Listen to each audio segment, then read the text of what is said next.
Gente, bom dia, tudo bom com vocês? Espero que o pessoal tenha tido uma boa semana, tá? O pessoal se comprometeu, tá aqui no sábado. Eu gostaria de agradecer vocês, né? Eu sei que o pessoal acordar no sábado cedo para estar aqui acompanhando a aula de química não é fácil. O pessoal realmente tem um compromisso aí, né? E eu tô aqui para ajudá-los, tá certo? Só recapitular um pouco da nossa aula passada.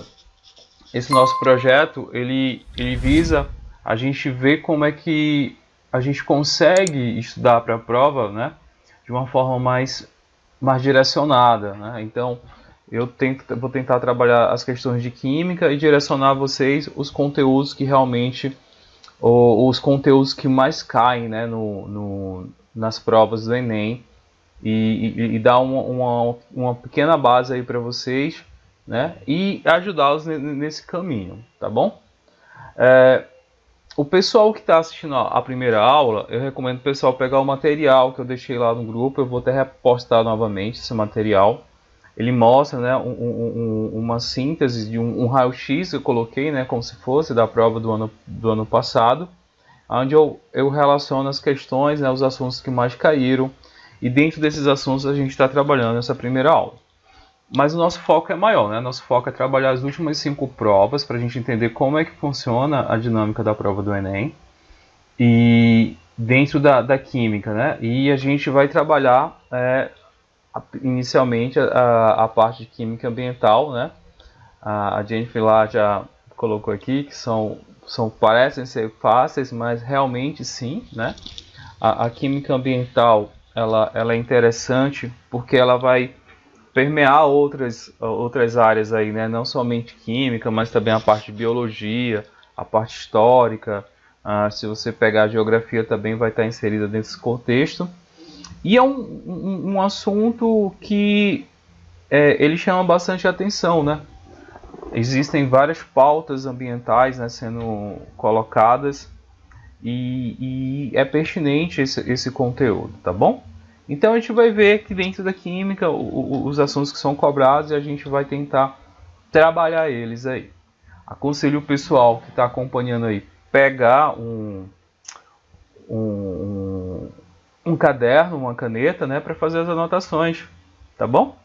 Então vamos lá, vamos lá para a questão e a gente vai trabalhar em cima das questões. E vocês sintam à vontade, viu, gente, para fazer qualquer pergunta, para fazer qualquer colocação. Fiquem bem à vontade. E deixa eu só falar mais uma coisa. Como é que a gente combina, né? Sempre. Pego a questão, deixo lá para vocês dar uma conferida na questão. Vocês dão uma lida. Dou em torno de 2 a 3 minutos para vocês tentarem resolver. Aí depois eu venho e comento a questão, tá bom? Aí assim fica melhor. Eu deixei aí, eu acho que o pessoal já deu uma conferida nessa questão aí, né? Ó. O pessoal já deu uma lida. Então, vamos lá, né? Nessa questão aqui, qual item que vocês marcariam aí de cara?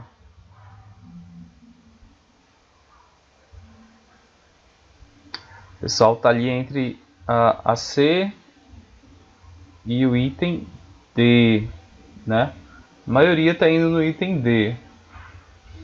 Então, deixa eu comentar aqui o que eu acho que é relevante aqui para a gente dar uma estudada, tá? Ele fala assim a questão. Em 2011, uma falha no processo de perfuração realizada por uma empresa petrolífera ocasionou derramamento de petróleo na bacia hidrográfica de Campos, no Rio de Janeiro. Os impactos decorrentes desse derramamento ocorrem porque os componentes do petróleo, aí ele vai te dar várias opções aí, tá bom? Então vamos falar aqui, galera, antes de qualquer coisa, vamos falar de petróleo, tá? Então, primeira perguntinha para vocês. O petróleo é formado por quais componentes, né? O petróleo é formado por quais componentes? Vocês sabem como é formado o petróleo?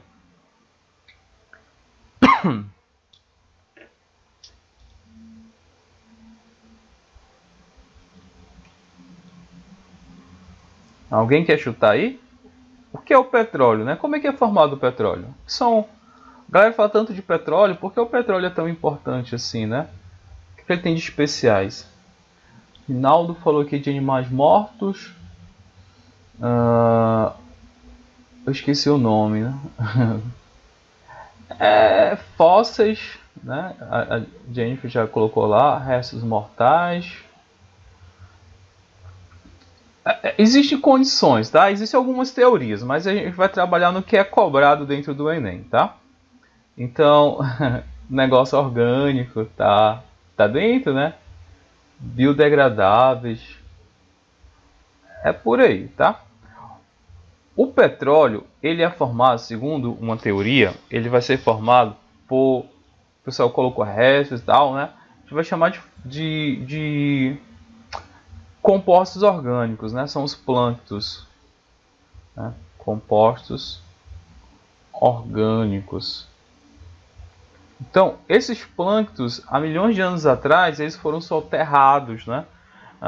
E algumas condições, né, são necessárias para a formação do petróleo, né? Não adianta só ter esses plânctons, esses restos mortais, né? É necessário ter uma grande pressão, tá? Condição de pressão, condição de temperatura. E tem a questão também geológica, né, que vai estar relacionado lá, vou colocar geológica, que vai estar relacionado, galera, às rochas onde esses compostos ficaram aprisionados, tá bom? Bom dia, Vitória. Então, o que acontece? Quando esses compostos orgânicos, né, esses plânctons ou esses animais ficaram lá, eles foram soterrados por terra, né? Gerou uma pressão, uma temperatura e tinha parte geológica, era uma rocha que aprisionava esse material. Então esse material ele se decompôs durante muito tempo e formou o que a gente chama de petróleo. Então para o petróleo existir é necessário uma grande quantidade de tempo, né? Inicialmente é um tempo bem considerável para acontecer a formação do petróleo. Então, o petróleo ele é considerado, né, finito, tá bom? Então é um bem finito, ou seja, uma hora ele vai deixar de existir, uma hora ele vai acabar, tá? Devido a essa teoria, porque ele demora muito tempo para ser produzido. Então, vai chegar um momento que ele não vai existir mais. Aí existe uma corrida muito grande hoje para a substituição desse petróleo, né? Um dos motivos seria essa questão de ele acabar, né, as reservas petrolíferas acabar, e também tem a questão ambiental, que a gente vai trabalhar em cima disso. E tem, para ele acontecer, né, precisaria dessas condições de físicas, né, de pressão, temperatura, essa parte geológica e tudo. O que acontece? Como esse petróleo ele é proveniente de matéria orgânica, a sua composição química, coloca aqui, ó, sua composição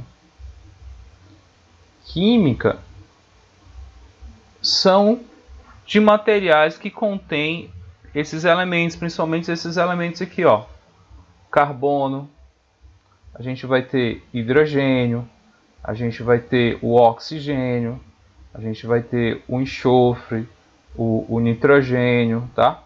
A gente vai ter também aqui, esses aqui são os principais, vou deixar só esses aqui. Esses aqui são os principais componentes lá do petróleo, né?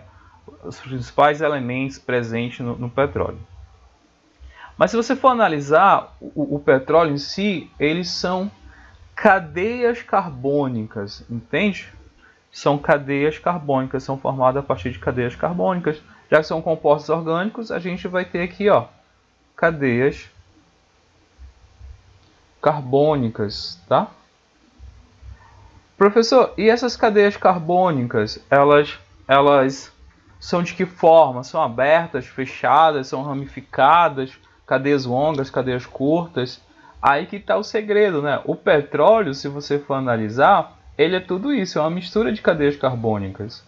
Então lá tu vai ter cadeias ramificadas, tu vai ter cadeias longas, né? Tu vai ter cadeias fechadas, tu vai ter compostos benzênicos. Então tu vai ter uma complexidade de compostos orgânicos muito grande. Então o petróleo ele é uma mistura, né, de hidrocarbonetos. Olha o interessante, né? Ele é uma mistura de hidrocarbonetos, né? E ele, para gerar um produto final, ele precisa passar por uma refinaria, tá? Que é justamente a refinaria vai fazer o quê? Falando em grosso modo, ele vai pegar essa mistura e vai fazer um processo de separação dessas misturas. Então, cada mistura ele vai servir para uma finalidade. Então a ideia é essa, ó. Tu pega o petróleo, o que é que se faz com o petróleo? Como ele é uma mistura, tu faz um processo químico nele, né? Que esse processo é chamado destilação fracionada. A gente depois comenta esse processo de destilação quando a gente falar de processo de separação de substância, tá? Fracionada, vou colocar aqui, ó. A destilação fracionada, só para ver se vocês lembram ainda. A destilação fracionada, vocês lembram no que se baseia ela? Qual o processo físico que a gente se baseia para fazer esse processo de destilação? Alguém tem em mente aí?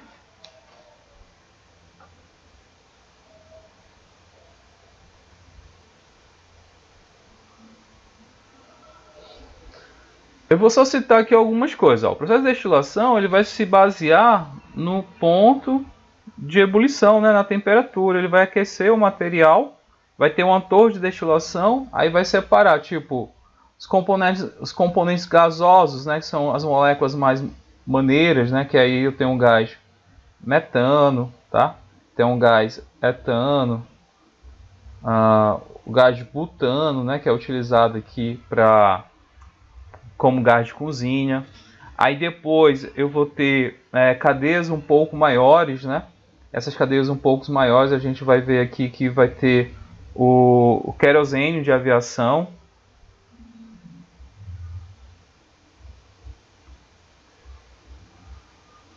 A gente vai ter aqui a gasolina depois, né? Que são cadeias um pouco maiores. Aí depois cadeia um pouco maior ainda, a gente vai ter o diesel.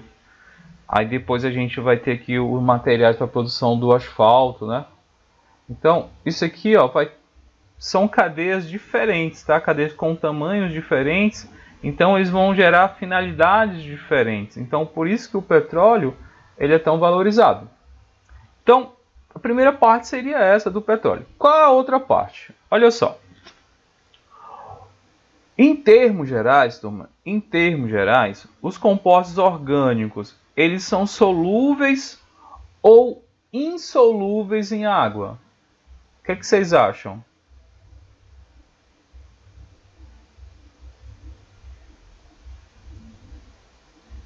Insolúveis, perfeito, tá bom? Eles não são miscíveis em água, porque os compostos orgânicos eles vão ser, ó, apolares, perdão, deixa eu colocar aqui, ó. Os compostos orgânicos, eles, se você for analisar, em sua maioria, eles vão ser, ó, apolares. Então, se eles são compostos apolares, eles não são solúveis em água. Beleza? Então, deixa eu voltar aqui. Eles não vão ser solúveis em água. Então, quando há um derramamento de petróleo, esse petróleo ele não vai se misturar com a água, tá? E outra coisa, se você for analisar a densidade, tá aqui a densidade. A densidade do petróleo, ela é maior ou menor do que a água? O que vocês acham? A densidade dele? Quando há um derramamento de petróleo, você já viram? Ele fica na parte superior ou na parte inferior, o petróleo?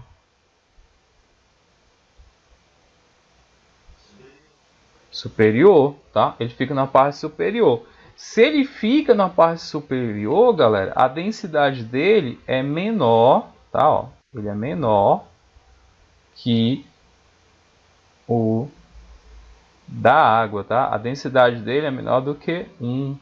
Então ele fica na parte superior. Então isso aqui também é um dado importante, ó. Ele não é solúvel em água, né? É um componente apolar na maioria das vezes. Aqui é como é que ele é formado, a composição química dele, as cadeias carbônicas. Ele é uma mistura de hidrocarbonetos. Nessa mistura faz-se a separação e a produção de outros produtos, tá bom? Então vamos aqui para a questão. Vamos tentar entender aqui a questão. Tipo assim, ó, os impactos decorrentes desse derramamento ocorrem porque os componentes do petróleo reagem com a água. Opa, vamos analisar isso aqui, ó. Marca texto. Está dizendo que o petróleo ele vai reagir com a água do mar e sofrer degradação. Olha aí. E sofrem degradação. É totalmente o contrário, né? Se você for ver, o petróleo ele não reage com a água, né? Porque ele é um componente apolar e a água é um componente polar, então eles nem se misturam, começa daí, né? E sofre degradação. Quem dera que ele sofresse degradação, né? Ele não vai apresentar esse processo de degradação. O processo de degradação dele é lento, tá? Então ele vai ficar por muito tempo lá presente no ambiente, gerando inúmeros problemas ambientais. E ele finaliza assim, ó, gerando compostos com elevada toxicidade. Ele tem essa questão de toxicidade, mas não devido a esse processo de degradação e nem a questão de ele reagir com a água, tá bom? O início aqui, ó, tá totalmente errado, então você não poderia marcar de jeito nenhum esse item A. O item B, acidificam o meio, promovendo o desgaste das conchas calcárias de moluscos e morte de corais. Ele não tem, né? Os hidrocarbonetos, eles são compostos, se você for analisar, eles vão ser neutros, tá? Eles não são componentes ácidos. Então eles não vão acidificar o meio, tá? Promovendo desgaste de conchas calcárias e moluscos e a morte de corais. Isso aqui vai acontecer, sabe com o que, galera?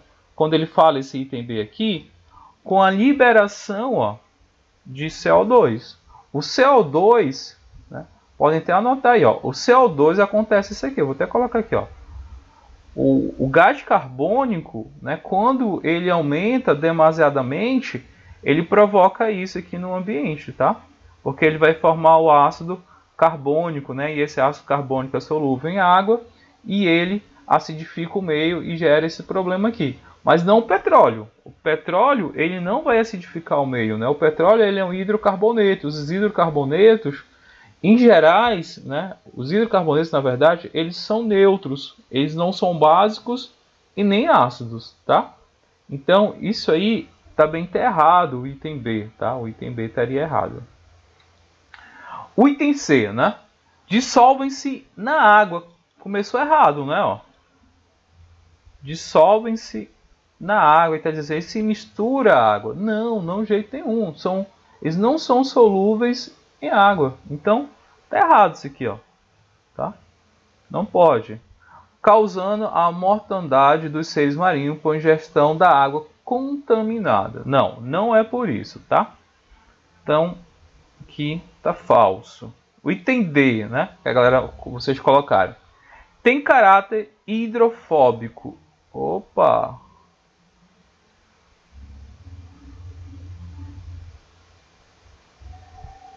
Hidrofóbico é o que, galera? O que significa essa palavra? Hidrofóbico. Exatamente. E baixa densidade, ó. Foi justamente o que a gente colocou ali, ó.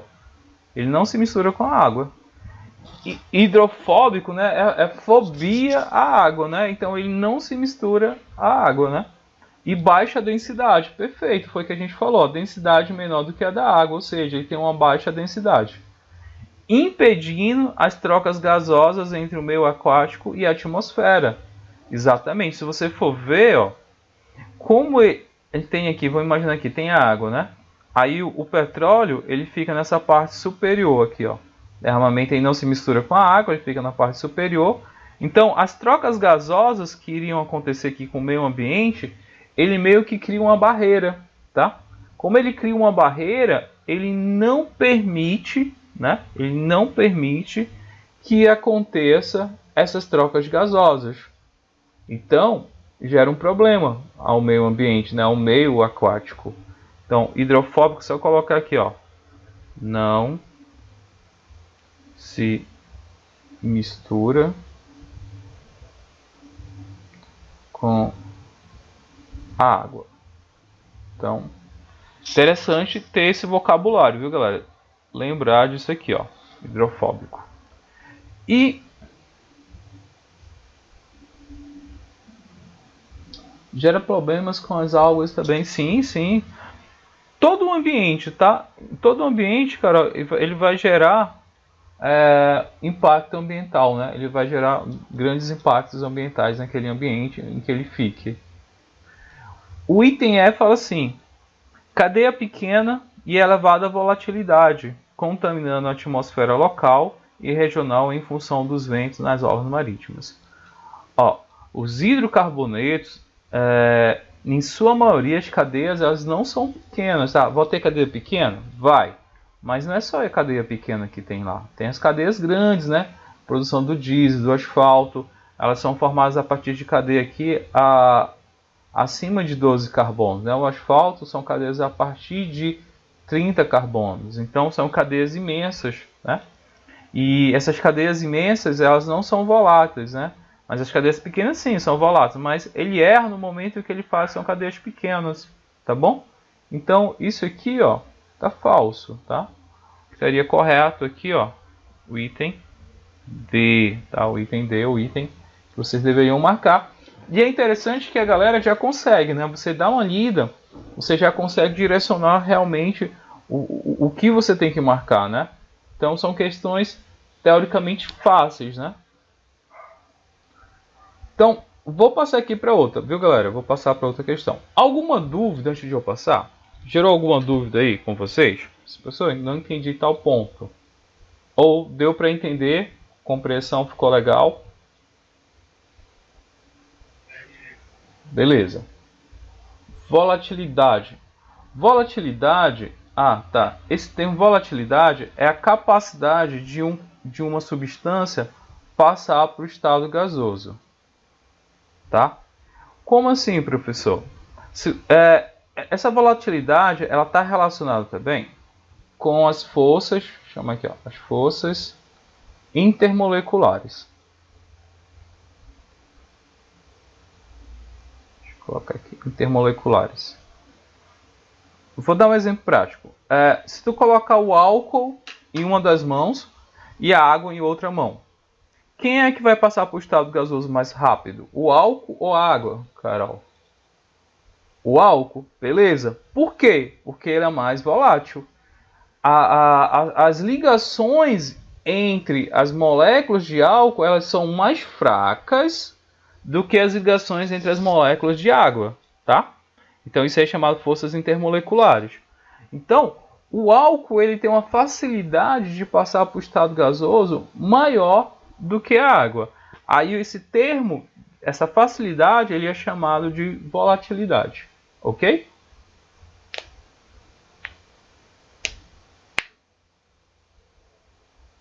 Vou alfinetar aqui, né? A galera fala assim, uma amizade volátil, né? O que é uma amizade volátil? Uma amizade que não é essa amizade toda, né?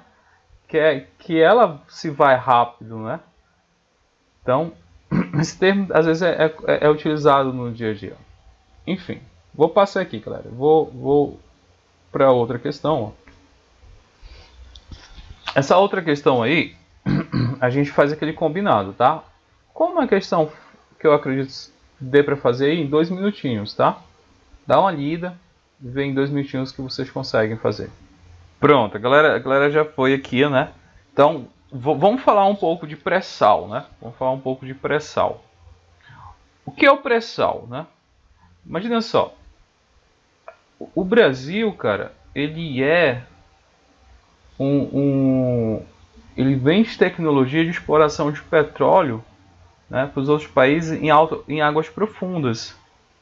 O nosso país ele é um dos pioneiros, né, na perfuração de petróleo em águas profundas. Então a gente tem essa tecnologia. A maioria dos países, de alguns outros países, o petróleo é extraído no próprio litoral, né? Eles não precisam ir em alto mar para fazer a extração do petróleo? Aqui no Brasil sim, né?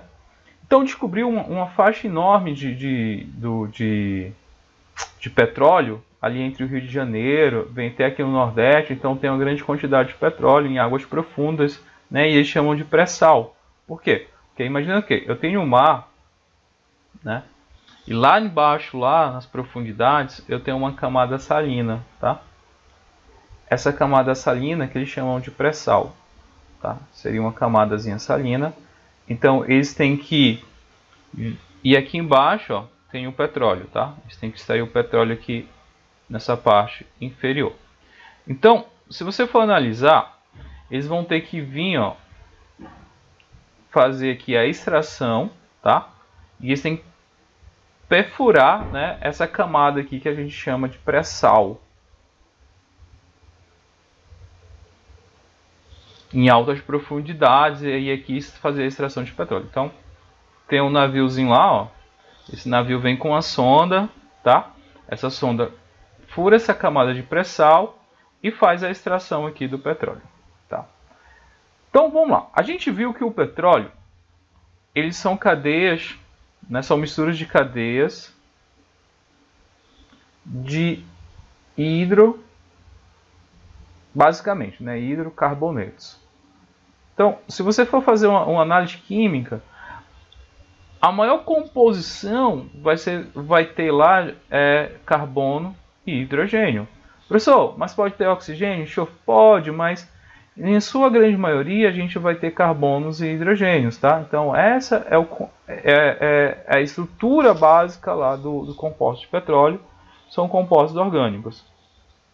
Aí ele fala assim, ó, grandes reservatórios de óleo leve de melhor qualidade e o que produz petróleo mais fino foram descobertos no litoral brasileiro, numa camada denominada pré-sal, formada há 150 milhões de anos, né? Aquela ideia lá da decomposição da matéria orgânica, né? Demora muito tempo.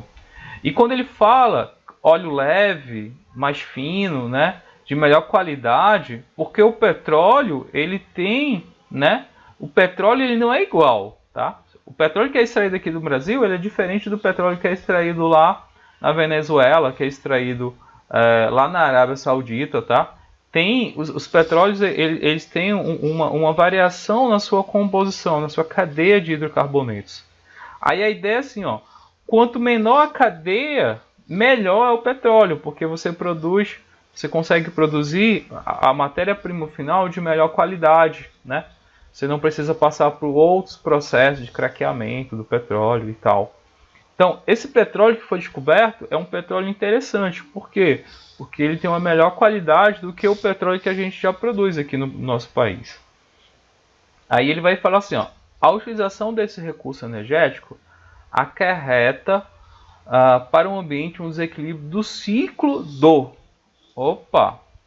Então, a gente já inicia daqui, ó. E quer saber qual é o ciclo que vai ter um desequilíbrio.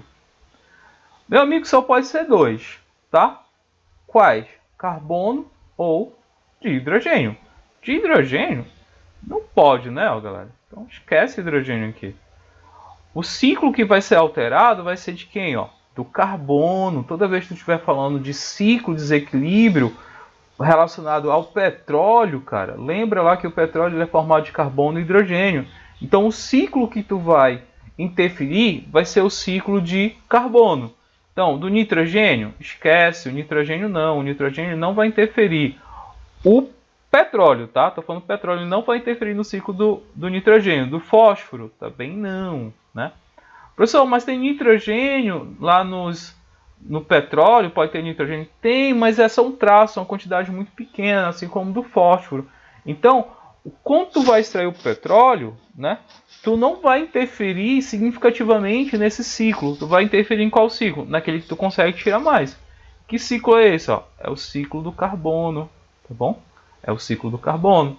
Por isso aí que gerou dúvida, né? Algumas pessoas assim, professor, é o item C ou o item D. A maioria botou aqui no D. Então vamos ver, ó. No item C fala assim, ó.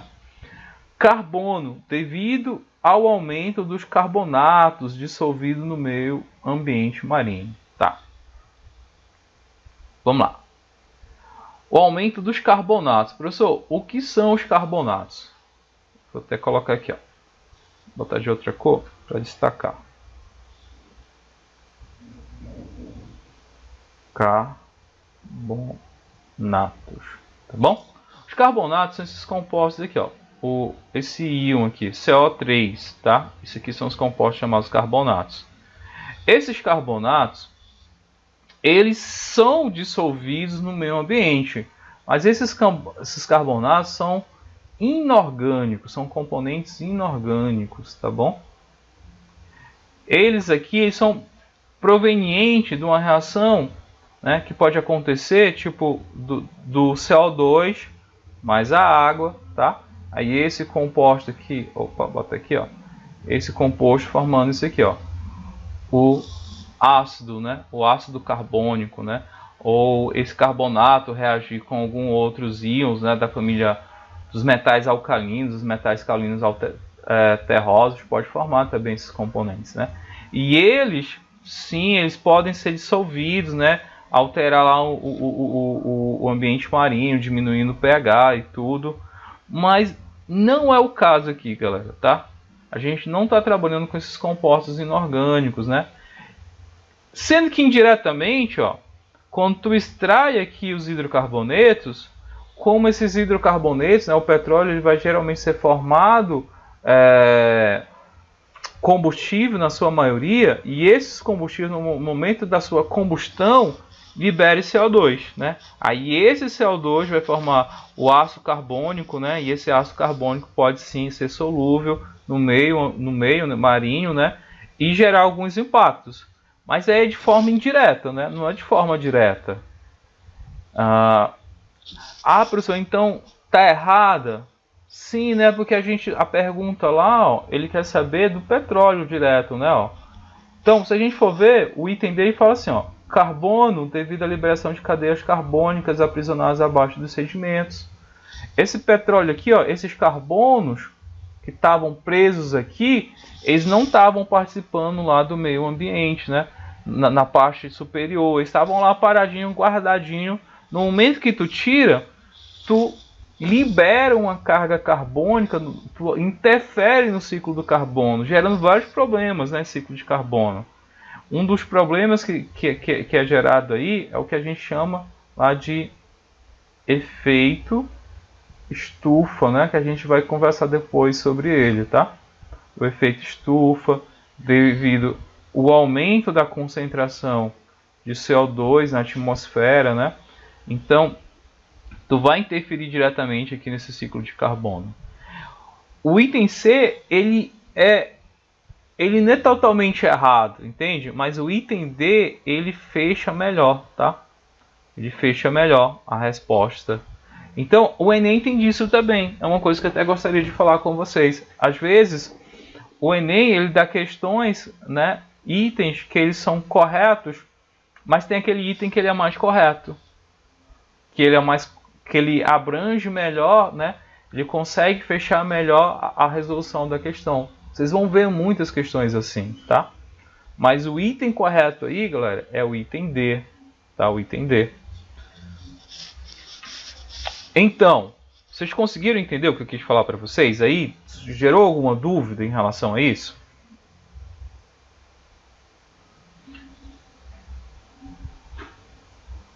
Tranquilo, né? Perceba que não é tão difícil, né? Essas questões são questões teoricamente fáceis, né? Eu só estou gerando aqui os conceitos para vocês, para realmente vocês não terem tanta dúvida. Caiu alguma coisa de petróleo, você já consegue ter um norte aí de como vocês devem resolver essas questões.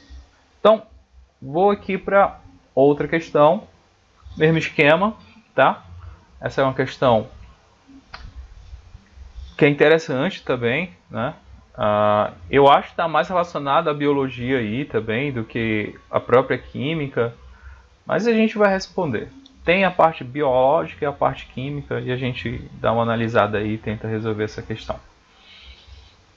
Então, 10 minutinhos para vocês fazerem essa questão. É o tempo que eu vou aqui beber uma água, tá? Molhar aqui a garganta. Venho já, galera.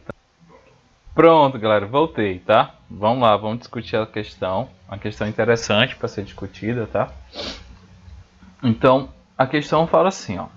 O dióxido de carbono. Primeiro, dióxido de carbono. O que é o dióxido de carbono? É o gás carbônico, não é isso? Ó? É o CO2. Ela é interessante que a gente trabalha isso porque o CO2, geralmente ele é tema de algum assunto, tá? Liberação de CO2. Então ele tem várias coisas que a gente tem que prestar atenção. Aí ele fala assim, ó, o dióxido de carbono passa para o estado sólido, né? É o chamado gelo seco, a menos 78 graus Celsius e retorna ao estado gasoso à temperatura ambiente, que o pessoal utiliza muito para as festas, né? Aquelas fumaças que tem nas boates, elas são produzidas a partir do gelo seco, né? Do CO2 congelado. Aí ele fala assim, ó, o gás é facilmente solubilizado em água, né? Ele é solúvel em água, capaz de absorver radiação infravermelha da superfície da Terra e não conduz eletricidade. É interessante que ele fala aqui, ó, capacidade de absorver radiação infravermelha na superfície da Terra. O que significa isso? A gente tem aqui o planeta Terra, aqui a gente tem o Sol, né? Esse Sol, ele emite radiação, tá? Uma parte dessa radiação ela é absorvida aqui pela camada de ozônio, o O3, e outra parte ela incide na Terra e ela é defletida, tá? No momento que ela incide aqui na Terra, ela é defletida para fora. A questão é o seguinte, o CO2 que está aqui na atmosfera, ele absorve essa radiação, parte dessa radiação, gerando o que a gente chama lá de efeito estufa, não é isso? Ó? O efeito estufa.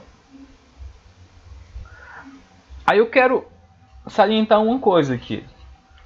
Primeira coisa que eu quero perguntar aqui para vocês. O efeito estufa, ele é importante? Ou ele só gera problema? O que vocês acham? É importante ter o efeito estufa na Terra?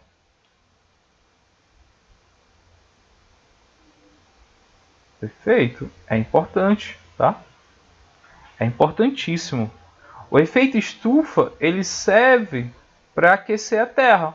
Se não tivesse o efeito estufa, a Terra seria um bloco de gelo, né? Isso. O problema é o excesso, tá? O problema é o aumento do efeito estufa, tá? Se tu aumenta muito ele, né, tu vai ter um aumento de temperatura. Aí esse é o grande problema, tá? Esse é o, né? Então,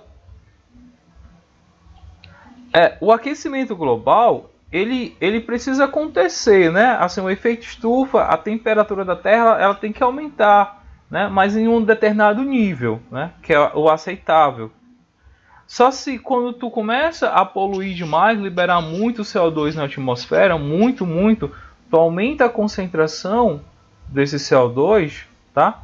Em quantidades que ele começa a interferir nesse efeito estufa, tá? Tu aumenta o efeito estufa e, consequentemente, um aumento de temperatura que ele vai começar a derreter as geleiras, né? Um aumento do nível do mar, vai gerar ondas de calor em determinada parte, então ele vai modificar o ambiente em si. Então, por isso que existe hoje em dia, né, uma grande preocupação com o efeito estufa.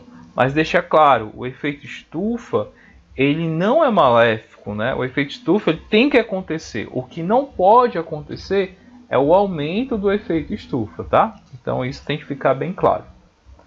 Aí ele continua aqui, ó. Ele fala assim: ele é utilizado como matéria-prima para fotossíntese até o limite de saturação, após a fixação pelos organismos autótrofos, né? O que são esses organismos, galera? Autótrofos. Acho que o termo é esse, né? Da biologia lá.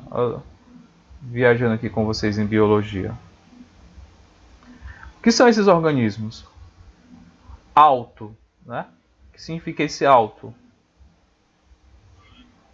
Exatamente, eles vão produzir os próprios alimentos. São as plantas, né? E vai pegar o CO2 lá, capturar o CO2 pela fotossíntese, ele produz a glicose, né? O seu próprio alimento. O gás retorna ao meio ambiente pela respiração aeróbica, fermentação, decomposição ou por resíduos industriais. Queima de combustíveis fósseis, que é um dos grandes problemas, né? Ó, os países europeus eles vão tentar substituir os carros, né, por carros elétricos, justamente para eliminar esses combustíveis fósseis. E queimadas, né, que a gente tem um problema muito grande aqui no Brasil, né, com a nossa floresta amazônica, né, e o cerrado também. Então acontecem muitas queimadas e essas queimadas, com a combustão, libera CO2 na atmosfera. Apesar da sua importância ecológica, seu excesso causa perturbações no equilíbrio ambiental. É o que a gente falou, ó, seu excesso vai gerar algumas perturbações, né? Entre eles o aumento do efeito estufa. Aí ele continua. Então ele faz a perguntinha aqui, ó. Considerando as propriedades descritas, o aumento da substância afetará os organismos aquáticos. Olha só, os organismos aquáticos. Em razão da... Vamos lá. O CO2, ele, em meio aquático, né, em organismos aquáticos, o que ele vai acontecer? Ele vai ter que reagir com a água para ele interferir no meio aquático, né? Então tem a água, ele vai reagir aqui com a água e ele vai formar esse composto aqui, ó, que eu acabei de falar para vocês, né, ó, que é esse ácido aqui, ó. Ele vai formar o que a gente chama ácido carbônico, tá bom? Professor, e qual é o problema de ter esse ácido carbônico aí? O ácido carbônico, deixa eu colocar aqui, ó, o H2CO3, ele vai liberar, né, ó, o H+, aqui, CO3. Esse H+ aqui, ele aumenta, ele diminui, na verdade, né, ele vai diminuir o pH, né? O pH do ambiente. Como assim, professor? Se a gente for pegar, existe uma tabela de ácidos e bases, tá? E eu vou me comprometer aqui com vocês, dar aula sobre ácidos e bases para vocês, tá? Mais na frente a gente vai pegar um tópico só para falar sobre ácidos e bases e trabalhar as 3 teorias de ácidos e bases, tá? Mas a ideia é a seguinte, ó. Existe uma tabela, né, que ela vai de 0 a 14. Bem aqui no meio, 7. O que significa isso? Essa é uma tabela de pH, tá?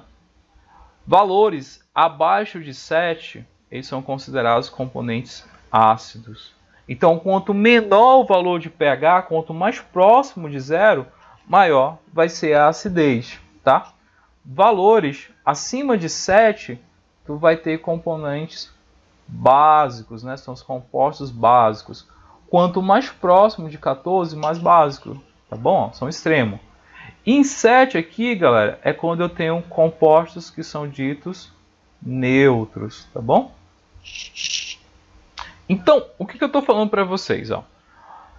Se tu tem uma grande quantidade de CO2 na atmosfera, ele vai reagir com a água, vai formar o ácido carbônico e vai liberar o H+. Esse H+, ele vai diminuir o pH. Se ele vai diminuir o pH, ele vai deixar o ambiente ácido ou básico? O que vocês acham? Ácido, né? Vai deixar um ambiente mais ácido, vai gerar alguns problemas lá no ambiente marinho, principalmente, né, com os corais, os calcários, vai começar a gerar um impacto muito grande lá. Então, o CO2, olha só, eu vou deixar isso bem resumido aqui, ó. O CO2, ele vai diminuir o pH em meio aquático e, consequentemente, ele vai deixar o meio ácido, tá bom? Então, esse aqui é a nossa ideia. Aí vamos lá ler as questões, né? Vou fazer o contrário, vou do item E para o item A. O item E fala assim, ó. Retração dos oceanos pelo congelamento do gás nos polos. Olha só a loucura, né? Os polos, galera, onde fica lá o gelo, né? Ele vai aumentar, ele vai retrair o oceano, ele vai congelar mais o oceano com a liberação de CO2 na atmosfera? A gente falou que o CO2, a grande quantidade de CO2 na atmosfera vai gerar o efeito estufa, que aumenta a temperatura, e esses polos aqui eles vão derreter, né? Não vai ter uma retração dos oceanos. Na verdade, ele vai aumentar mais águas, né? Então, não tem nada a ver isso aqui, tá? É totalmente contrário. Ele não vai retrair os oceanos, ele vai expandir esses oceanos. Tem previsões aí que tem países que não vão deixar de existir, né? Pelo aumento da quantidade de água dos oceanos. Então, tá errado esse item. O item é totalmente errado. O item D. Limitação de transferência de energia entre os seres vivos. Ele vai limitar a transferência de energia. Olha só, galera. O CO2, não, cara. O CO2 não. O CO2, as plantinhas vão pegar eles, vão transformar em glicose, tá? E a galera vai lá e come a glicose de boa. Então esse ciclo aqui, ó, ele vai ficar gerado, não vai limitar, né? Isso aqui não limita, né? Tu vai ter mais matéria-prima, então ele não limita isso aqui. Entre os seres vivos, a questão de energia, ela é mantida, tá? Então isso aqui tá fora também. A outra, diminuição da emissão de oxigênio pelos autótrofos. Olha só, os autótrofos, eles precisam de CO2 para liberar, para formar glicose mais O2. Se tu tá dando mais CO2 para ele, não está limitando, tu não está diminuindo essa emissão. Na verdade, tu está aumentando essa emissão, né? Porque tu está dando mais matéria-prima para ele trabalhar. Então, esse aqui também, ó, não tem sentido, item C, tá? É o contrário. E a gente vai trabalhar aqui. Restrição à aerobiose pelo excesso de poluente. Galera, confesso, restrição da aerobiose pelo excesso de poluente. Eu não sei o que significa esse termo aqui, ó. Aerobiose. Alguém sabe o que está relacionado à restrição da aerobiose?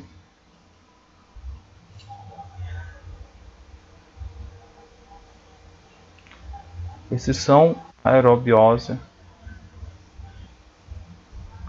Restrição da aerobiose pelo excesso de poluente. Então a aerobiose está relacionado com a síntese pelo oxigênio, é isso? Refere-se ao processo bioquímico que representa a forma mais eficaz de obtenção de energia a partir de nutrientes como glicose. Ah, beleza. Não, entendi. É por causa que o que acontece, né? A aerobiose é a produção justamente da glicose, tá? É um processo bioquímico, colocou aqui a Gabriela. A aerobiose refere-se a um processo bioquímico que representa a forma mais eficaz de obter energia a partir de nutrientes como glicose, né? Na presença obrigatória de oxigênio. Os seres vivos que procedem à aerobiose são os seres aerobióticos. A maioria dos seres encontram-se nessas condições. Fonte Wikipédia, mas vamos acreditar na Wikipédia.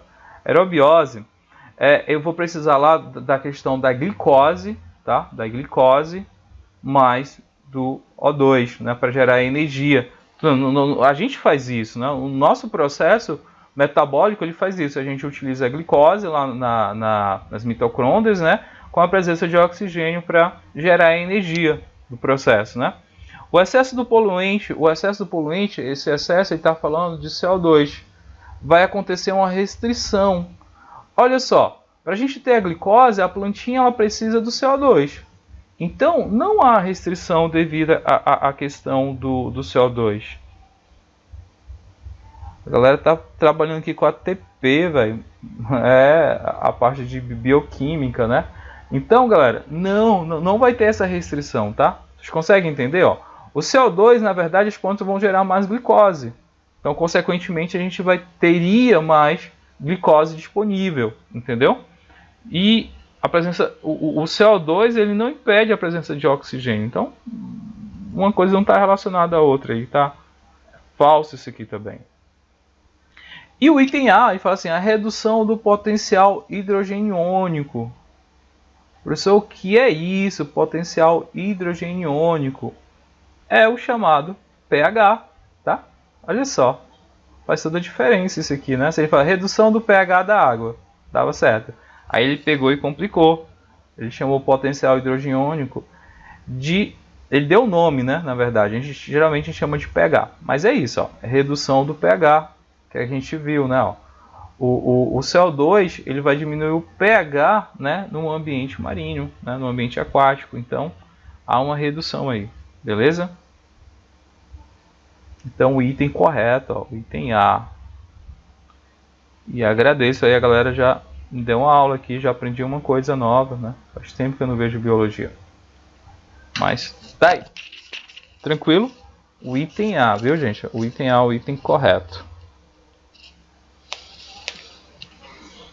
Oi?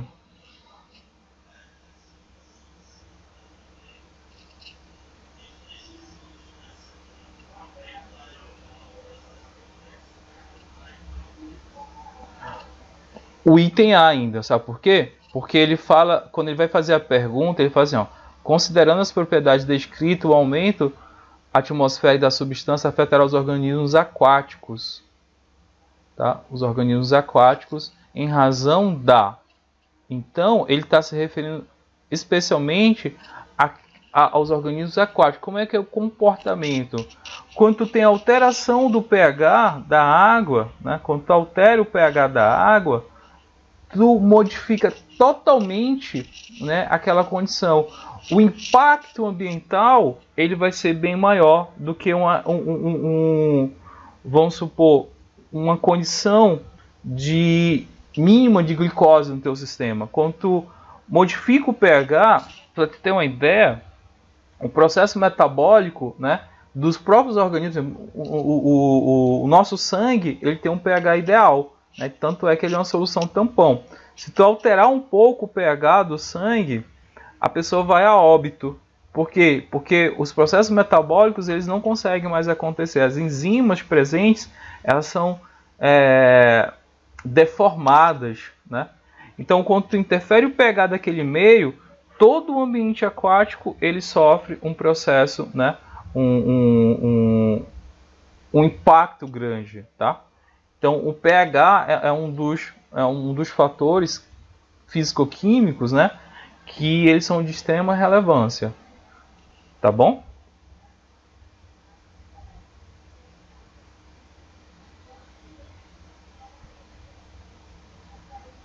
Tranquilo, galera? Dúvida, gente? Alguma dúvida mais? Alguém quer comentar alguma coisa? Alguém quer expor alguma coisa? A gente tá trocando ideia, viu, galera? Eu não sou o dono da verdade, não. Estou trabalhando aqui com vocês e eu gosto desses debates, tá? Quem quiser colocar alguma coisa, a gente conversa, não tem problema não. Ou então a gente passa para a próxima, tá?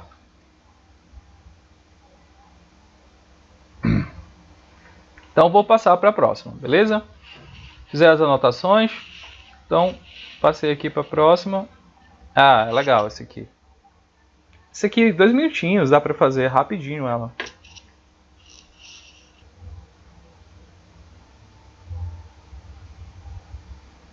Acho que a galera já foi. Tá. Beleza, é isso mesmo. Então vamos lá. Ó. Entre os materiais mais usados no nosso dia a dia, destacam-se os plásticos, né? Constituídos por polímeros. A gente vai ter uma aula só de polímero, viu, galera? É interessante, é um tópico dentro da química orgânica, são os polímeros, tá? Que é interessante a gente estudar eles. A consequência de seu amplo uso e a geração de resíduos que necessitam desse destino final adequado em termos ambientais. Por quê, né? Os plásticos eles demoram muito tempo para se degradar, então é um problema ambiental. Aí ele continua. Uma das alternativas tem sido a reciclagem, que deve ser respeitar as características dos polímeros que compõem o material. Esse processo envolve algumas etapas: separação de resíduo, que é a catação, moagem, hidrólise, lavagem, secagem, pirólise e aquecimento, que chama de fusão. Aí, quais etapas citadas do processo de reciclagem são classificadas como métodos químicos, né? O que são métodos químicos, galera? O que são métodos físicos? O que, é que vocês acham? Né? O pessoal já respondeu, beleza, mas os métodos químicos, há uma modificação na estrutura da molécula, né? Ó, você modifica, né? Modifica a tua substância. Então, há uma modificação na substância. Um método físico, isso não acontece, tá? Então, eu vou pegar aqui, ó. Secagem e aquecimento. Secagem, você secar o material, você vai modificar a estrutura química dele, composição química dele? Não, né? A secagem, então, é um processo simplesmente físico.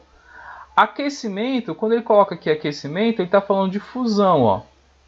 Fusão. Imagina só, tu aquece o gelo, ele vai sair do estado sólido para o estado líquido. O gelo e a água no estado sólido e a água no estado líquido não é a mesma coisa, né?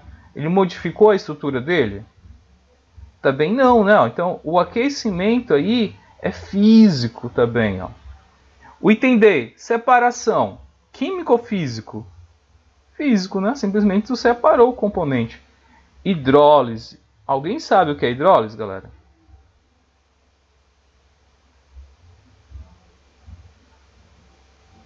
Imagina só que tu tem aqui, vou colocar aqui, tem essa estrutura, essa molécula que é um éter, né? Aí tu coloca água nela. Acontece que a gente chama de hidrólise, que é a quebra da molécula, tá bom? A hidro vem de água, tá bom? Hidrólise vem de quebra, tá? Então, na verdade, é uma reação química de uma molécula, a quebra de uma molécula na presença de água. Então, isso é chamado de hidrólise, tá certo? Então, hidrólise é um processo químico, tá vendo? Tu tem uma molécula inicial e no teu produto final tu tem uma outra molécula. Então, é um processo que a gente chama de processo químico. Hidrólise é quebra, né, de alguma molécula a partir da presença de água. A ideia é essa, ok? É utilizada para a produção de vários outros compostos. Moagem, você pegar o milho, moer o milho, ele vai deixar de ser milho? Não, né? Então, físico. Lavagem, físico. Então, aqui não poderia ser, né? Tem um químico, físico, físico, físico. O item B, secagem, físico. Pirólise. Boa. O que é pirólise, galera? O que vocês acham que é pirólise? Alguém sabe o que é pirólise? Quebra de alguma coisa. É quebra de alguma coisa. Lise já vai lá, quebra, tá? Mas piro, o que tem que estar relacionado ao piro? Me diga você. Não, perguntei primeiro. Fogo, aquecimento, temperatura, exatamente. Tu tem uma molécula, né, uma estrutura molecular, e tu aquece ela. O símbolo de aquecimento é um triângulozinho, tá? Então tu gera uma temperatura tão elevada que essa molécula ela é quebrada, né, através da temperatura. A temperatura é tão forte que ela rompe essas moléculas. Ó, é diferente lá do aquecimento, tá? O aquecimento é uma temperatura mais branda. A pirólise é uma temperatura muito elevada. Geralmente se utiliza catalisadores, né? Utiliza os metais aqui para fazer com que aconteça esse processo de pirólise. Então é muito comum utilizar isso. Então, pirólise, tu há uma transformação da matéria, né? A molécula não é a mesma. A estrutura da molécula ela é modificada. Então ela constitui um método chamado método químico, ok? Então o item A, ó, é hidrólise químico, pirólise químico. Então o item A é o item correto, beleza? Uma questão bem fácil, né? Que era só pegar e responder essa aí em menos de 30 segundos. Mas aí precisaria entender o que é hidrólise e pirólise, tá? Anota aí no caderninho de vocês, que aí a galera não esquece mais. Dá para fazer por eliminação também, né? Ó, uma outra questão aqui. Ah, nem perguntei. Dúvida nessa aqui, galera? Eu acho que não, né? Tem, sempre tem. Não. Pegadinha não. Ela tem essa, né?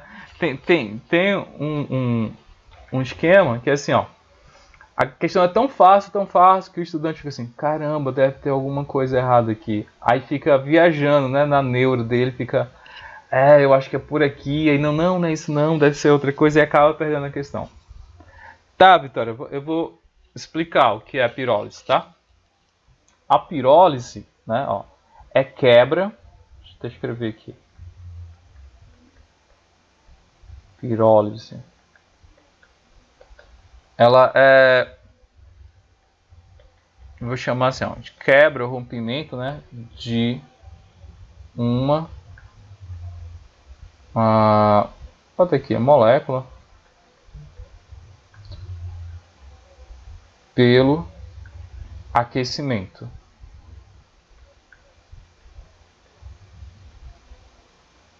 Representaçãozinha, ó, é um triângulo, tá? Então é isso. Tinha um projeto que eu participei, na verdade eu acompanhei, né? Que era a utilização do esgoto, né? O esgoto aqui de Fortaleza na produção de combustíveis, principalmente do gás metano ou combustíveis com gás butano também. O pessoal, foi um amigo meu, ele produziu um equipamento, o Mário, que aí fazia pirólise, ele aquecia, né, o esgoto, aquele material, ele fazia uma separação dele, depois fazia um aquecimento desse material, ele rompia essas cadeias mais complexas em cadeias menores de hidrocarboneto, e essas cadeias de hidrocarboneto elas poderiam ser utilizadas como combustível, né? Gás metano podia utilizar como combustível nas fábricas também. Então eu achei interessante, é o reaproveitamento, né, de um subproduto, que são os dejetos, na produção de combustível, né? Aí ele utilizava essa técnica aqui chamada de pirólise, que era o aquecimento, né, do material, um superaquecimento do material. Deu para entender, Vitória? O termo pirólise? Ok. Então, uma outra aí está relacionado a trabalhar biologia e química, né? Eu tenho um brother meu que faz um projeto desse aqui. Talvez eu convide ele para dar aula para vocês. Aí vai estar relacionado a biologia e química, né?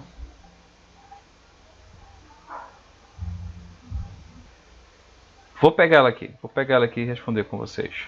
Tá, vou botar aqui um marca-texto. Algumas espécies de bactérias do gênero Pseudomonas desenvolvem-se em ambientes contaminados com hidrocarbonetos. Olha só o termo hidrocarbonetos aqui, ó, sendo, né? Pois utilizam essas moléculas como substrato para transformação em energia metabólica.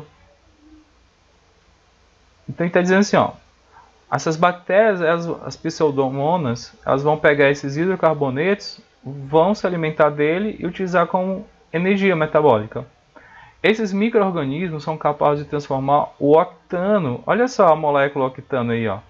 Octano são quantos átomos de carbono, galera? Menos tóxicas, né? Ó. Então, a galera já se liga, 8, né? Oct 8, AN, ligação simples, e o O para dizer que é hidrocarboneto, tornando o ambiente mais propício para o desenvolvimento da fauna e da flora. Essas bactérias poderiam ser utilizadas para recuperar as contaminadas com... só analisar o que é formado por hidrocarbonetos. Petróleo, né, galera? Já foi, né? Petróleo aqui, deixa eu só colocar uma coisinha aqui. Caísse uma dessa, hein? Ó. Rapidão. Pesticidas? Não. Lixo nuclear? Não. Gases tóxicos? Não. Metais pesados? Não. Ele tudo indicou. Hidrocarbonetos e petróleo são misturas, né? Ó. Definição: petróleo, misturas de hidrocarbonetos. Eu tenho um amigo meu que desenvolve um projeto aqui na UFC justamente disso, tá? Ele trabalha com umas bactérias, essas bactérias elas têm a finalidade de quê? De quebrar, né, essas moléculas de petróleo, se alimentar desses petróleos. Aí o problema lá que ele tem é tipo, essas bactérias, elas vão poluir o ambiente, né? Por um lado é interessante, que é a remoção do petróleo, mas essas bactérias elas vão se proliferar.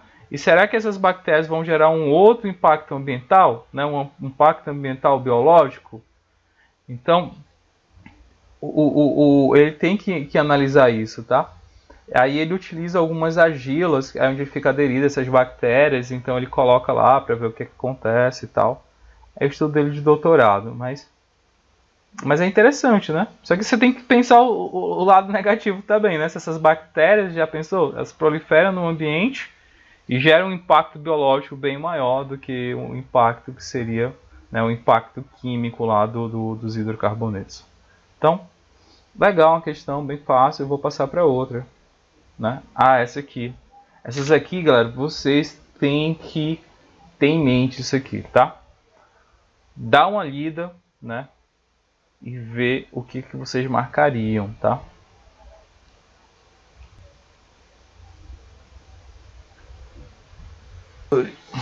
Então, posso comentar a questão? Tem alguém ainda tentando fazer ela? O item D gerou também aqui outra dúvida. O item D, legal. Vamos discutir isso aqui tudo, tá bom?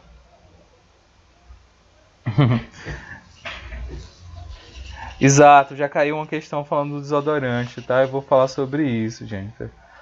Vou discutir aqui com vocês. Ele fala assim, ó, o Protocolo de Montreal é um tratado internacional que diz respeito à defesa do meio ambiente. Uma dessas recomendações é a redução da utilização de substâncias propolentes, tá? Vou falar o que é isso aqui. Como os CF6, né? Que é o clorofluorcarbono, em aerosóis e aparelhos de refrigeração. É o seguinte, ó. Esse gás CFC é um gás, tá? Que ele é estável. É um gás estável. E ele não é tóxico. Não tóxico. Então, deixa eu falar um pouquinho de história aqui para vocês. Só vou me prolongar um pouquinho aqui, mas eu acho que vale a pena. Tem o que acontece. Antes da refrigeração, existia um problema muito grande, que era a questão da conservação dos alimentos, tá? Então, o povo se perdia muito, né? Se perdia muito material porque você não conseguia conservar ele, né? A refrigeração, não existia refrigeração. O pessoal não conseguia refrigerar o material, então, principalmente os alimentos, eles se estragavam rápido demais. E isso gerava um problema muito grande para a economia. Então se buscou, né, através dos processos termoquímicos, termodinâmicos lá da física, desenvolver equipamentos que fizessem a refrigeração, né, troca térmica. E se desenvolveu os refrigeradores. Não sei se vocês sabem, mas os refrigeradores têm um gás, tá? Tem um gás naquele motor, né, que ele vai refrigerar, vai fazer a troca térmica. E na época a galera utilizava os gases, né, que não eram CFC, eram gases totalmente tóxicos, eles eram inflamáveis, né, tinham vários problemas, tipo, teve situações de navios cargueiros levar alimentos para outros países e na metade eles explodiam, né, por causa que esses gases eles não eram estáveis, eram gases altamente tóxicos também. Então não podia ter vazamento, era muito perigoso. E um cientista desenvolveu esse gás que é chamado CFC, né? Que é um gás de cloro, flúor e carbono. Esse gás ele tinha várias vantagens. Entre as vantagens, ele era estável, ele não explodia, tá? Ele não entrava em combustão, que é um dos grandes problemas lá no transporte. Então ele trazia segurança para os transportes. E ele também não era tóxico. Por exemplo, se esse vai desgasar, você não morreria, entendeu? Intoxicado com ele. Então, foi excelente lá naquele momento. A galera gostou muito, se pegou muito. O CFC é muito utilizado, né? Foi bastante utilizado. Só que descobriu por ele ser bastante estável, esse gás, o CFC, ele vem para a camada aqui, ó. Eu não sei dizer se é estratosfera, litrosfera, não sei, né? É a parte aí de geologia que eu não estou muito antenado. Mas onde tem a camada que a gente chama a camada de ozônio, né? O ozônio é o O3. E o que o ozônio faz, galera? O que o ozônio faz? Qual a função dele? O ozônio é o seguinte: os raios ultravioleta, tá? Eles vêm, né? E essa camada ele protege a Terra dessas radiações ultravioleta. Então ele protege lá essas camadas e esses raios eles não penetram aqui na Terra. Porém, todavia, a utilização desses CFCs fizeram com que ele chegasse lá nessa parte superior, né? E esse CFC reagisse com o ozônio. Ele reage com o ozônio. No momento que ele reage com o ozônio, ele consome essa camada, o O3. E o mais interessante ainda nisso aqui tudo é que o CFC ele é regenerado. Ou seja, ele consome o O3 e depois ele se regenera e ataca uma outra molécula de O3. Então ele não se contenta somente com uma molécula, ele vai pegando todas que ele vê lá, ele sempre é regenerado. E isso gerou um problema muito grande, que hoje vocês conhecem como chamada o buraco da camada de ozônio, né? O buraco da camada de ozônio. Qual é o problema disso, professor? Câncer de pele.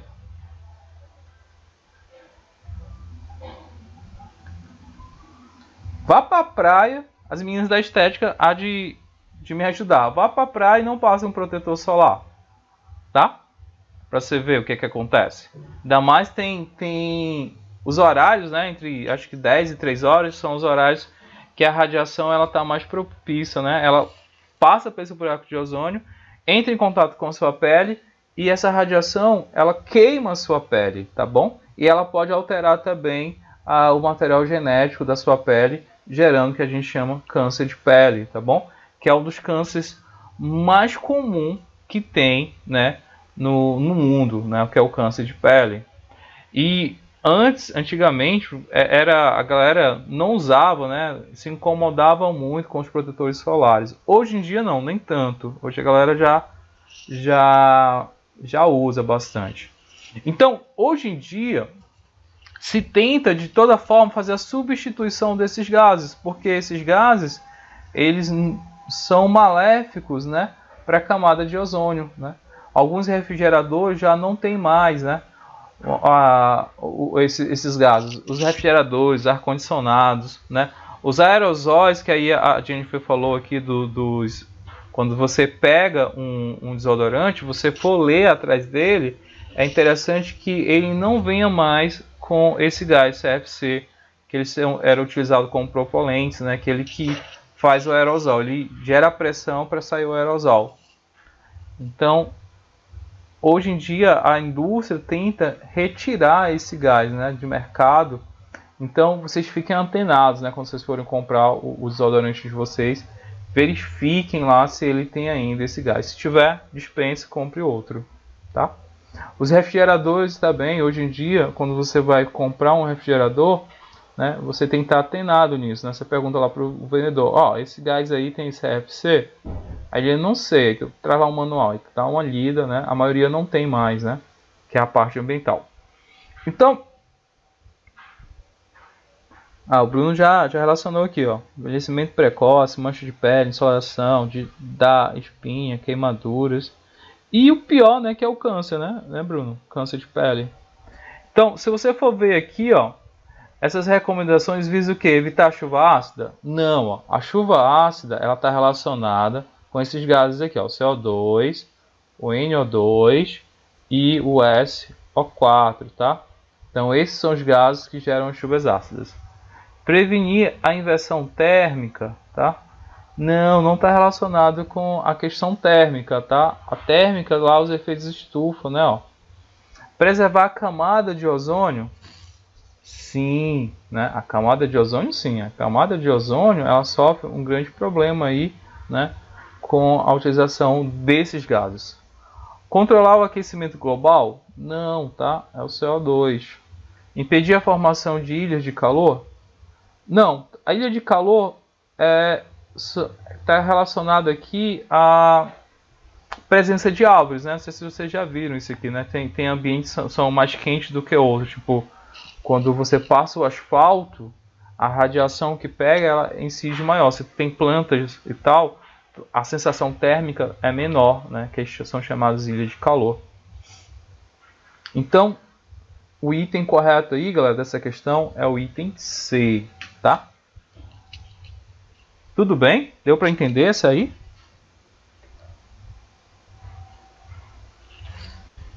Ótimo. Deixa eu ver aqui. Tem mais duas, galera. Só para a gente finalizar aqui. Eu vou deixar isso para dever de casa de vocês, né? Não tem dever de casa, mas eu vou deixar isso aí para vocês responderem lá. E na outra aula, se vocês tiverem alguma outra dúvida, a gente tira. Por que eu vou fazer isso? Já vão dar 10h30. Eu tô só em casa, tenho que preparar meu almoço, senão eu não almoço. Então, galera, eu agradeço a presença de vocês, tá? Foi bom estar aqui, né, com vocês. A gente deu para trocar algumas ideias aí. Espero que vocês estejam gostando, tá? De resolver essas questões. A próxima aula a gente vai pegar já outras, né? A gente não vai sair dessa parte ambiental, a gente vai partir para as outras questões que caíram, né? Como elas são cobradas. E vocês viram aí, ó, que a questão ambiental, as coisas se repetem, né? Você precisa entender, tipo, do CO2, né? O que vai estar relacionado. Quando ele falar de CFC, você sabe que está relacionado à camada de ozônio. Né? Falar do petróleo, né? São hidrocarbonetos. Né? Então, esses conceitos é interessante vocês já terem, né? Quando você pegar a questão, você vai direcionado, você não perde tanto tempo, tá bom? Então, eu agradeço a presença de vocês, né? Coração, um bom final de semana para todos e até a próxima aula, tá, gente? Abraço, tudo de bom para vocês. Tchau!